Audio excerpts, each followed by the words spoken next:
An old woman calmly pushes a knitting needle into a soldier's chest. Beside her, a young girl keeps playing the piano, soft and steady. The man of the house stands in front of his home and fires his shotgun at the men in white suits crossing his yard. None of these people look afraid. That's the problem. 3 days into whatever has come to Evans City, the quiet ones have turned as deadly as the loud ones. The soldiers outside have orders to shoot anyone who steps off a porch. None of it starts with soldiers.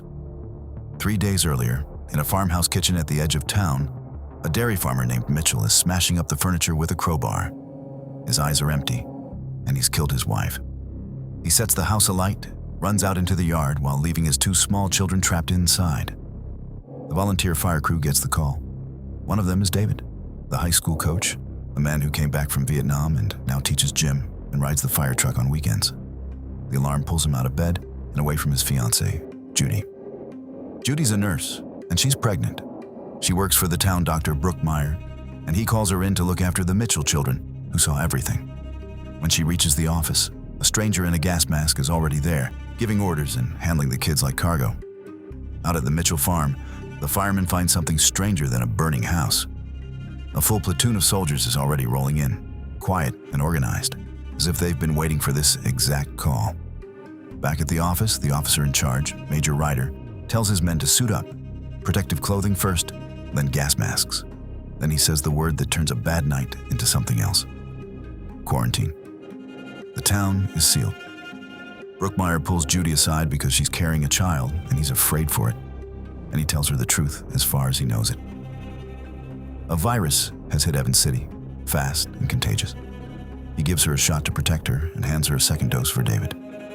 Then he tells her to slip out the back, find David, and keep the 2 of them away from everyone else. David doesn't stay put. He's worried about Judy, so he drives back toward town with his friend Clank riding along. Clank is another man who came back from the Vietnam War, but was never quite the same man that left. A quick question before we continue the story. Who's the bigger threat here? A virus or the government men sent to contain it? Drop your answer below, as I'd love to know. What none of them know yet is where any of this came from. Days earlier, a military plane carrying a biological weapon went down near Evans City. Whatever it carried leaked into the town's water supply, and the town has been drinking it ever since. The men who built the weapon have a name for it: Trixie. And Trixie does one of 2 things to a person who takes it in. It kills them, or it drives them permanently insane, with nothing in between and no way back. That fact climbs the chain of command to Washington. It reaches an official named Brubaker and a room full of men who have never set foot in Evans City and never will. They decide fast, the way frightened people with power decide. Martial law, round up the whole population, herd everyone into the local high school and hold them there. One man argues against it, Dr. Watts, the scientist who helped build Trixie in the first place. The government has forced him to go to the town, but he says he belongs in a lab with the blood samples, not forced into the field with nothing to work with. Nobody listens. Within hours, soldiers in white suits are kicking in doors across town. They pull children out of their beds and out of motel rooms and march them toward the school at gunpoint. On the ground, a colonel named Peckham takes command. He sets a second ring around the town so nobody slips the first one. When the mayor, who happens to be a lawyer, threatens to sue him for trampling every civil liberty on the books, Peckham simply has the local police disarmed. One officer refuses to hand over his weapon. The soldiers shoot him dead in front of the others, and after that, nobody argues the law again. The town comes apart at the same speed as its people. Out in the countryside, one farmer meets the soldiers with gunfire while his household carries on around him. The piano still playing, the knitting needle still working, everyone smiling. David, Judy, and Clank get swept up in the roundup and thrown into a military van. 3 more prisoners are already inside. A man named Artie, his grown daughter Kathy, and a third man who is clearly already gone, raving to himself in the corner. When the driver stamps on the brakes, the prisoners take their chance, overpower him, and seize the van. The raving man climbs out and stays behind, shouting at an empty street as they drive away. By now, the men running the operation are turning on each other. Watts reaches Evans City and gives Peckham and Ryder the answer they've been dreading. There's no antidote. Nobody has one, and in the field, nobody's going to make one. Peckham blames Watts for the disaster. Watts throws it back at Ryder for dragging him out of the lab with no equipment to do the only job that might have saved anyone. While they argue, the fugitives hole up in an abandoned house for the night, and Kathy starts to drift. She stares at nothing. She smiles at nothing. Trixie has her now. The next morning, the whole countryside is in open revolt, and Peckham's answer is simple and total. Shoot the resistors. Burn what's left of them. The 5 fugitives push toward the Saunders farm at the edge of the perimeter, hoping to slip out. On the way, they watch a soldier detail gun down an entire family and set the bodies alight. The family's young son stands and watches. Kathy giggles at it. Clank has had enough and wants to cut the sick ones loose right there. Before anyone decides, a surveillance helicopter sweeps overhead and spots them, then banks around and opens fire. David and Clank shoot it out of the sky. They wait for full dark and take the Saunders house, killing the sentries posted outside and holding 3 soldiers at gunpoint to finally force an answer out of someone. One soldier gives it up. The quarantine, the virus, the way it turns people, the poison sitting in the town's own water. Before he can say more, another soldier lunges for his rifle, and Clank guns down all 3 without a flicker of hesitation. That coldness tells David everything he needs to know. His oldest friend is infected.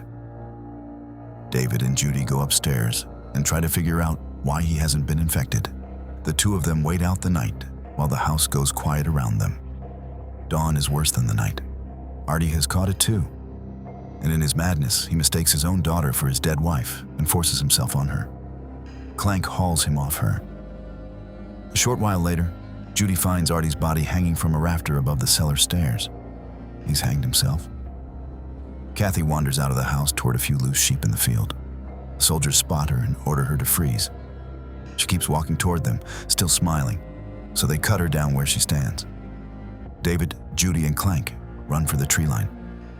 Clank feels his own mind starting to slide, and rather than wait for it to finish, he turns and charges the soldiers head on, firing until the gun runs empty. They shoot him in the head, and he drops. Back at the high school, Watts is still working. He's still drawing blood from the sick, still chasing the cure everyone told him he'd never find. And against the odds, he finds it.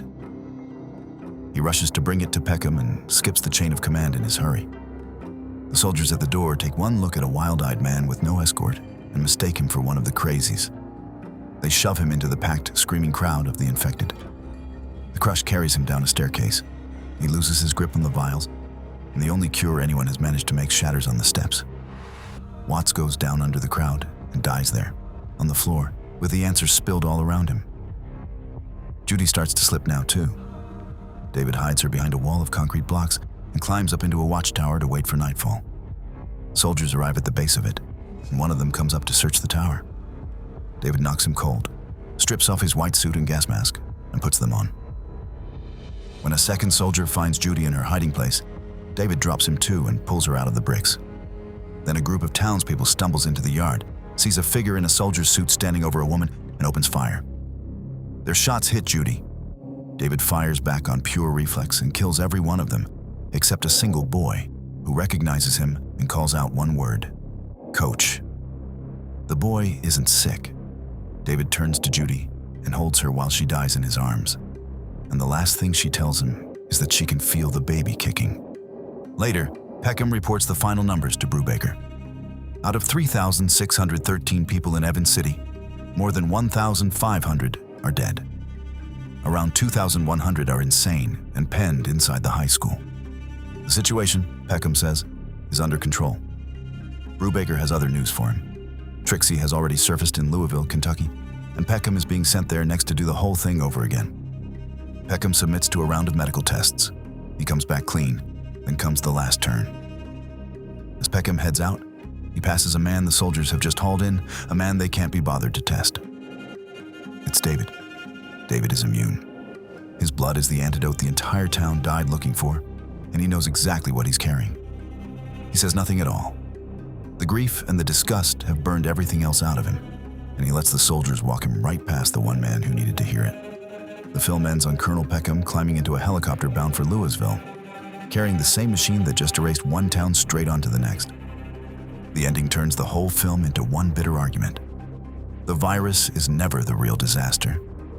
Trixie only makes people crazy, and everything that actually destroys Evans City gets done by sane men following orders. The soldiers, the colonels, and the officials in Washington are the ones who do the damage. They burn the families, seal the town, and lose the only cure in the crush of their own quarantine.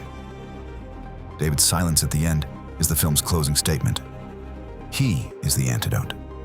One word from him could stop what's already moving toward Louisville. The system spent the entire film proving to him that it doesn't deserve saving, so he lets it board the helicopter and carry the catastrophe to the next town. The real horror isn't the sickness. It's the certainty that the men in charge will make the same mistake again, and that they've already left to make it. George Romero wrote, directed, and edited The Crazies himself in 1973, 4 years after Night of the Living Dead. He built it from a script called The Mad People by Paul McAuliffe, then reworked it at his producer's request to push the military takeover to the center. The budget landed around $270,000, and it showed because Romero cut corners in every frame. The film opened in March 1973, sometimes under the alternate title, Codename Trixie. It played in a thin scatter of movie theaters and pulled in just over $143,000. By any normal measure, it flopped. Romero blamed the weak distribution for that, and the record backs him up. Underneath the outbreak, this is a Vietnam film. Romero made it while watching his own government fumble a crisis on the evening news, and every bit of that distrust can be seen in this story. The men in the white hazmat suits have no faces, no names, and no doubt. They gunned down American families in American backyards because a chart in an office told them to. The virus is almost a technicality. The film's real subject is what ordinary authority does the moment it panics and decides the control matters more than the people it's controlling. Critics eventually caught up and called it the missing link between Night of the Living Dead and Dawn of the Dead. Hollywood remade it in 2010 with a real budget, and that version out-earned the original many times over. The remake keeps the scares and drops the anger. If you enjoyed this recap, please consider liking and subscribing. It would really help the channel. Thanks for watching.